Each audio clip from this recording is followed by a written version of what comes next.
যেতিয়া সন্তানটো প্ৰচণ্ড জ্বৰত শৰীৰটো উত্তপ্ত হৈ যায় আৰু মাকে বুকুৰ লৈ শিশুটিৰ পৰা সমস্ত তাপ যেন নিজৰ শৰীৰলৈ টানি টানি আনি আনি শিশুটিক আৰাম দিব।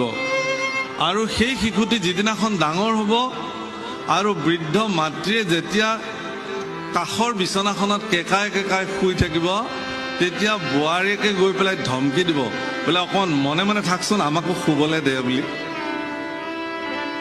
আৰু সন্তানটো সেইখিনি সময় মৌন হৈ থাকিব, কাৰণ তেওঁলোকৰ টোপনি লছ কৰিছে তেওঁলোকৰ বৃদ্ধ মাকে।